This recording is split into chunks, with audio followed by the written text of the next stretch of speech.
Continua altalena di emozioni il campionato dell'Icata 33, i punti totalizzati dai gialloblu che in 7 giorni sono passati dalla gioia per la vittoria contro la San Cataldese al capitombolo contro l'Igea. Peccati di gioventù per una tra le squadre più interessanti del girone I di Serie D alla ricerca adesso di una ritrovata continuità. Queste le scelte iniziali di mister Romano che attende al varco una Reggio Calabria che ha iniziato il suo campionato in salita ma che si consolida tra le prime 5 del girone.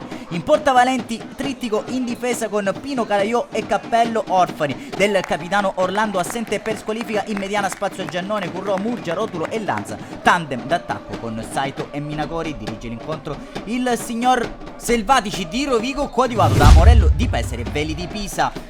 Primo sussulto di Marco Amaranto con l'incursione dal binario mancino di Porcino, slalom gigante in aria del numero 71 concluso con un sinistro facile preda di Valenti.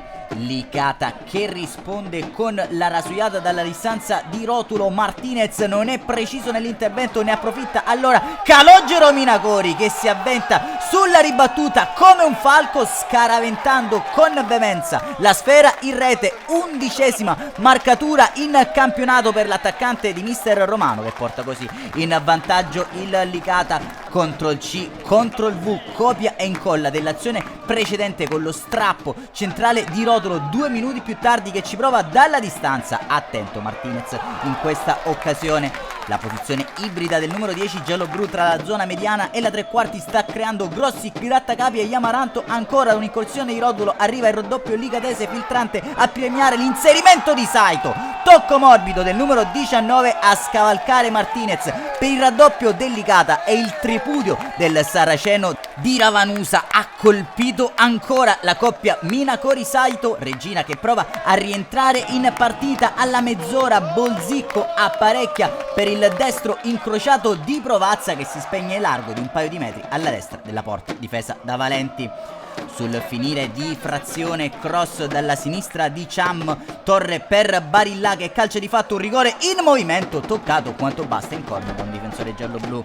Prima frazione di gioco che va in archivio sul tentativo nemmeno troppo convinto dalla distanza di Barilla. Licata che così guadagna gli spogliatoi sul parziale di 2-0. Passiamo allora con le nostre immagini a cura di Ezio Savone al film della ripresa. Amaranto che usciranno dagli spogliatoi letteralmente con la bava alla bocca e dopo 4 giri di lancette da rientro in campo e le formazioni su un'ottima trama orizzontale. Bolzicco spinge in rete il pallone proveniente da Martinez. Regina che rientra in partita al Saracena. Calabresi che piantano le tende nella metà campo avversaria sfruttando con insistenza il binario mancino, cross in aria dove Martinez serve a Bolzicco per un semplice tapin provvidenziale. Intervento di Cappello sulla linea di porta. Licata che prova allora a riprendere fiato affidandosi all'iniziativa del proprio numero 10 Rotulo. Ennesimo strappo centrale del 10 Martinez attento a distendersi alla propria sinistra. Amaranto che di contro pigiano forte sull'acceleratore. Corner dalla destra di Mungo, terzo tempo perfetto e super intervento salva il risultato dei Valenti. Cade ancora però il muro eretto da Licata, pallone telecomandato a destra di Parodi per lo stacco imperioso di Perri che batte un incolpevole Valenti ristabilendo la parità del punteggio. Comincia a percepirsi area di rimonta al Saraceno con la Regina che attacca sprombattuto, serpentina di Perri conclusa con un destro al limite. Attento Valenti, ennesima azione